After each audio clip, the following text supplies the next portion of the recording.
Uh-oh. Hi, my name is Sam, And I'm Andrew. and this is Teens Talk Politics.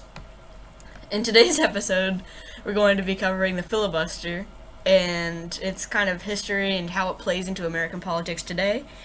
We're going to start off the episode with a brief history of the filibuster and what we think of it. So, the filibuster started early in the founding of this nation, where Aaron Burr, the vice president at the time, decided to have a rule where no senator where voting for a bill could only happen once all senators had agreed to stop debating.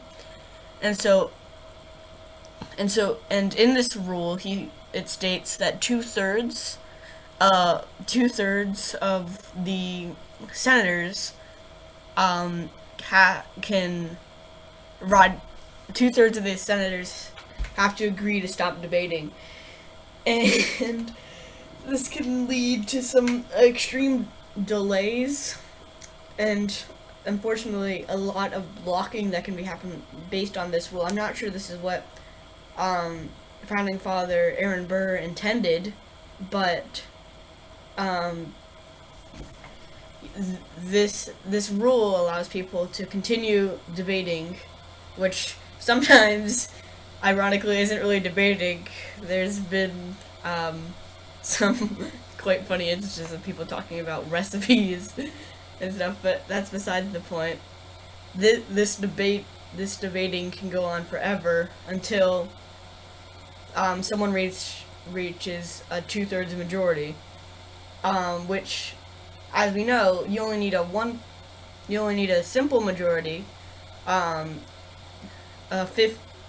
51 out of 101 senators in order to pass a bill. Obviously, we're including the vice president here, currently, who is Kamala Harris, and as um, and Well, as first of all, the he Democrats said currently it has have a greater a population than at least two simple states. majority, they It's still actually can't get three. past the filibuster, They have a greater which has population led than the to state of some major. Wyoming, There's the the state of reason Vermont, that and the Burr state did of this Delaware. and how Um, it's played into Pretty sure American that's true. society Okay. today.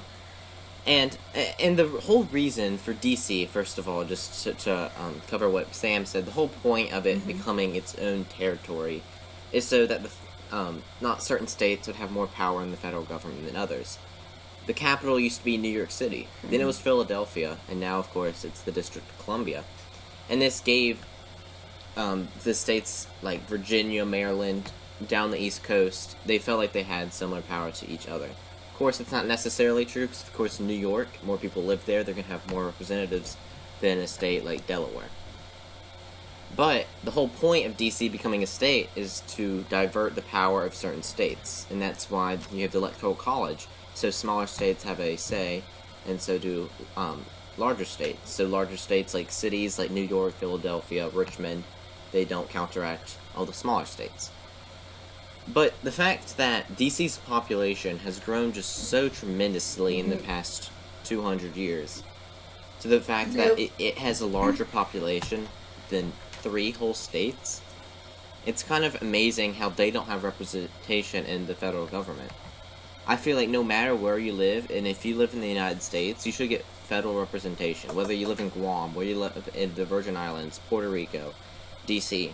I think it's important for Puerto Rico and both DC to become actual states because they have such a large population. Then having two senators, having a representative, it's been estimated that if Puerto Rico became a state, they would have 7 representatives. Or was it 7? Maybe it was 5. Yep. It's one of the two. Maybe it was 7 electoral votes and 5 representatives. I'm not 100% sure. Yeah. But states like Virgin Islands, maybe they don't really have a large enough population to become states, but they still need more voting representation in Congress. The issue yes, is they have a delegate they send, the issue is and yes, she was the able to partisan be involved in the bribes, impeachment, right? Like, so she had a lot of weight there. But in terms of actual voting obviously, power, she She's yeah, well, basically powerless. obviously, They can introduce bills for to the the good floor. of the They cannot American people and their The representatives in the District of Senate, Columbia delegate. we'd want to get rid of the filibuster so we can have a Holmes. more accurate No, say Holmes. She into can't what goes do down in anything. our Congress. She can introduce the But- bill for HR 1. What's it called? HR 1. But wasn't again, HR for one, both it was Democrats HR and Republicans are to blame Sam, help me out. for only wanting to have the HR filibuster 51. for HR 51. their purposes to win. And she introduced and it's obvious this that to people the are trying to use this However, partisan she could not lines, vote on but it you really, herself. both Democrats It and passed the Republicans should be House, shooting for the goal of the people. back when And when they I actually feel voted, Mitch neither McConnell side filibustered it, and have of been course, doing if this it ended up on the good, because president's desk, obviously, it was as you Donald said, Trump, they he would would shoot have vetoed themselves in it. the foot. Now So- they voted on it in the House What- again. So It's so- gone to the Senate. However, it was filibustered. If we could get Senator Manchin, Senator Sinema to let go of the filibuster, then we could possibly get this through to the president's desk and he would sign it. But I just think it's very important for people in the country to have representation. On their license plate, they have taxation without representation, meaning they pay higher taxes than almost every single person in this country. However, right. And they don't get representation in Congress. So I think it's very important for this DC statehood to pass. Or at least they get more representation in Congress. But I think becoming a state is probably the easiest, most simple way to get through.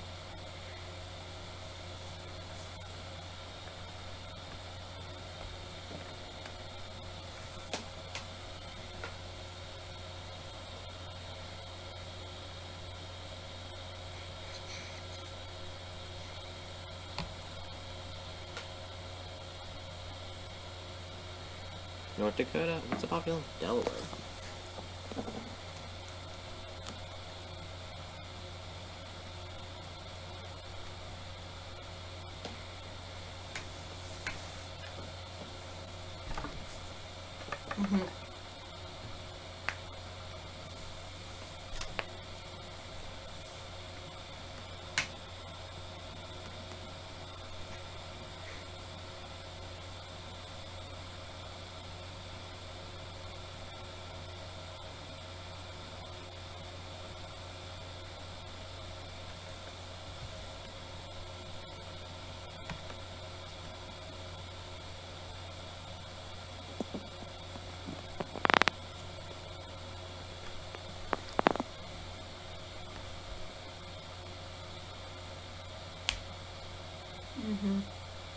And so, yeah, and as you were saying, there's very few senators on both sides who are trying to push this because they know they'll be shot, like as you said, shot in the foot.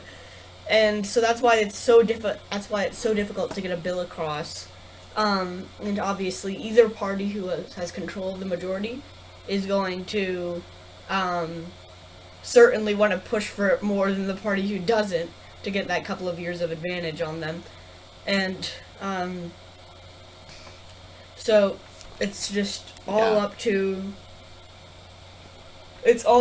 really bipartisan support, as you were saying. So it's very complex situation that we have here. So yeah, shall we move on to our next bullet point, or do you want to mention something else?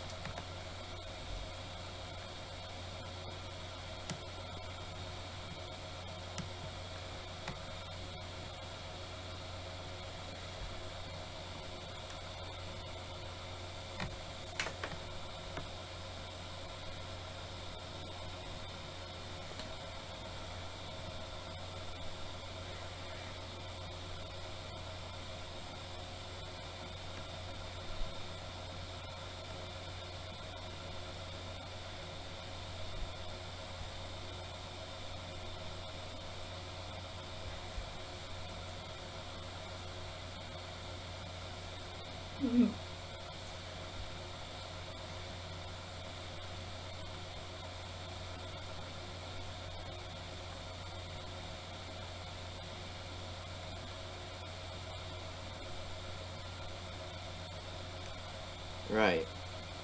And yeah, so historically, it's been the Democrats that are all about state rights. But now that the ideologies, the political spectrum has basically switched, now Democrats are in the left wing, now Republicans are in the right wing. it's primarily Republicans that are caring about states' rights.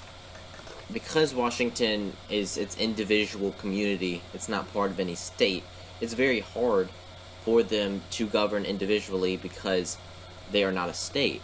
And their local government with their mayor and the city council is very much overshadowed by the federal government that is in that territory, with the Capitol and the White House being literally down the lawn from the local government. So I really think if this becomes a state, it will help DC really govern as its individual state and help its people, help the government, the local government in DC think about DC's citizens' actual needs, not about the federal government's needs, and especially their taxes are so high because of that. Mm-hmm.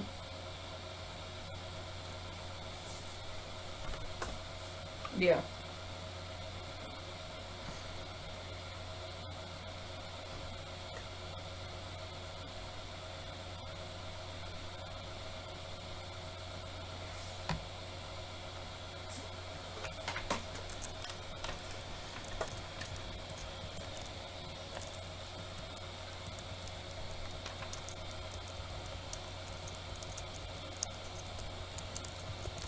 Yeah, that's right, and very it has true. such a high population. So However, yeah, it as you're has saying, this partisan lean. it's basically just a waiting game. Wait for the parties to try to intermingle a little bit, which like probably you said, won't happen as they kind of stray farther from each other. As this would give the Democrats left 2 gets more senators, left, and this would give them especially an the right gets more right. And that would tip the Senate to our favor. But there will be a time, I feel, where they can finally come around and say, okay, the filibuster is just stupid. It's not helping anyone in the long term. Democrats would have a much so might as well just larger get some hold real on the progress Senate. done. For example, in 2022, that elections, it's a 50-50 tie in the Senate. We can lose Georgia, we can lose Arizona, and if we have the 2 senators in D.C., we would maintain the majority. Republicans would have to do a lot more. They would have to pick up New Hampshire, Georgia, Arizona, possibly Nevada, and that would barely get them over that threshold mark for getting a 51-49 Senate. So they would have to do a lot more. It's not much of a problem in the House side, 'cause it's only 1 seat out of 435, so it's not hard to see them overcoming that 1 vote. But this is their main problem with this. They're fine with Puerto Rico. A lot of Republicans, like Marco Rubio, they all support Puerto Rico's statehood, and that's because it doesn't have such a stark political lean. They have a delegate, and that's a Republican. Of course, he can't vote, so it doesn't have any power, but is a Republican. Yes, certainly there should be a limit, because that would be an extreme amount of power. It would be similar to Nevada, that I don't where think it goes Democrat the much of the time, but every now and then it goes comprehend. Republican. So Republicans would have a lot easier time winning should we move on to our next segment now? Than they would in DC. DC would be practically impossible. Okay, so our next segment is how to defeat defeat a filibuster, and there's very Puerto few Rico ways becoming a state, being the to defeat a filibuster. 41st One state, way is however, obviously DC by obtaining would not become a state because that two-thirds partisan majority. lean. And they're all just trying to play politics. They're saying, how can the Republicans stay in power? Like I said, it doesn't matter how these people vote. It's about not getting representation. A little more than 2/3. And if getting representation means losing the Senate, I think it's probably worth it. Try to get you're doing the best for the American people and the people that live or govern which in is an extreme political undertaking to accomplish. Andrew, you're gonna have to revise me. When was the last time that either party had a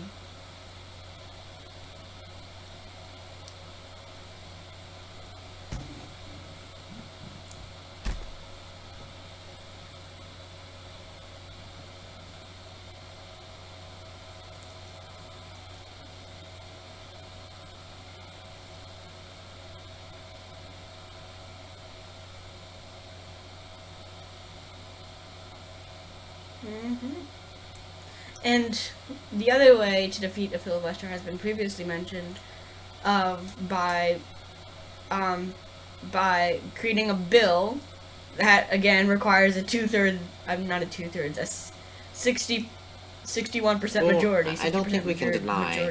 It's not to pass purely a Republican problem. This many Democrats to pass a bill that would block the probably use block a of bill making a highly Republican the district use of the filibuster in go to the be a Senate. state, giving And Republicans to new that senators, would giving a those are Republicans basically the new only two representative. logical ways to get Like, if they past the just wanted filibuster, even to though how if they illogical wanted the to first cut a chunk out they of seem. Wyoming and decide, oh, this is a new state, Can be you heavily think of any more Republican, they would ways, have like Andrew, 1,000 to get people rid of- living there, but to they would get the pass same a amount of filibuster? representation in the Senate as California would. But the difference, I think, here is that DC has such a large population. There's not another district, federal district, with the exception, sorry, not district, territory, in the United States, with the exception of Puerto Rico, that has such a high population that could become a state. I think Puerto Rico and DC have this population where it could become a state. Yes, it has this partisan lean, but that I don't think that should really affect your vote. It's all about what can I do for the people, like I said. So, like I said, I don't think we can deny that Democrats would do a very similar thing. However, right now, Democrats are doing the right thing. It just helped them in their favor that, along with giving people representation in Congress, how many people? 692,683 people that live in Washington, D.C., along with this many people, they can get representation in Congress, with the addition and the extra bonus that they're probably going to pick up two senators. They're probably going to pick up a representative like depending on medium, which state loses their representative to give to DC.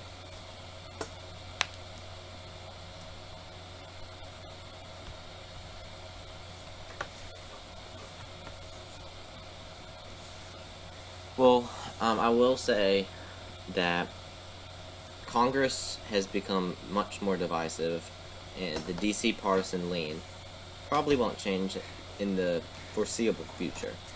DC has gone to a Democrat on the presidential level with their 3 electoral votes every single time it's been able to vote in a presidential year. Voted for Mondale in the humongous electoral landslide.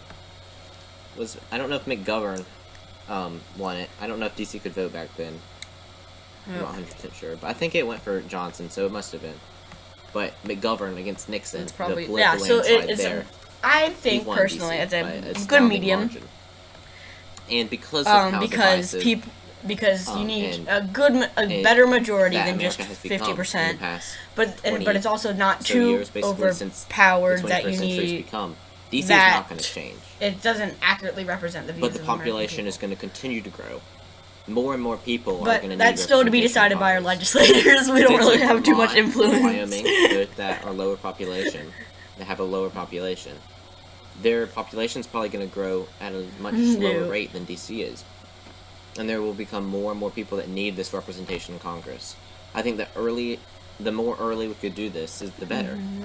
It doesn't matter what their partisan lean is, it's just about giving people representation. And like I said before, I think everybody deserves representation in the federal government, whether you live in Guam, Virgin Islands, or any other small territory that the United States has. Because at the end of the day, everyone needs representation, everyone needs the say in Congress and what decisions are being made at the federal level. Obviously, like I said, they probably don't deserve to become states because the population is so minuscule. But they could split their representative or something, I don't know. But, like I said, 692,683 people currently do not have representation in Washington, D.C. And like I said, that number is going to continue to grow. of So not I do believe being that we need to accurately get on supported, board, vote for DC, statehood. Joe Manchin will have to get rid of the filibuster. The blocking Kristen of the Sinema's gonna Biden have kind to of get rid agenda the filibuster by the if we want to filibuster get is this very through. crucial And to I point really out, think and we that can there's more mention quite a positives few than bills that the House and Senate have tried to pass through, but the Senate has blocked via a filibuster. This has been kind of crucial, especially as there's this massive change between between the influence of Biden and the influence of Trump, because this is a massive seismic. It's like a massive seismic shift in the terms of politics. So, Biden wants to repeal some of the stuff that Trump did, but because of the filibuster, he hasn't been able to pass a lot of these stuff through the Senate, even though he the Democratic Party has a majority there, and all Democrats support Biden in this scenario.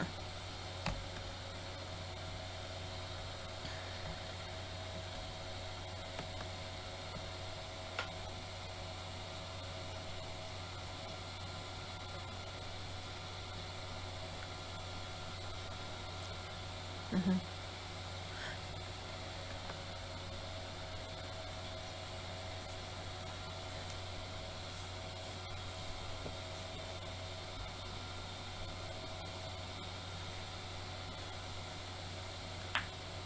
Mm-hmm.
Mm-hmm. So, yeah, so I think that about wraps it up. Is there anything else you want to say, Andrew? Well, cool. Thank you guys for tuning in. We'll see you guys on Friday. Have a good week. This has been Teen Talk Politics. Goodbye. We'll see you Friday.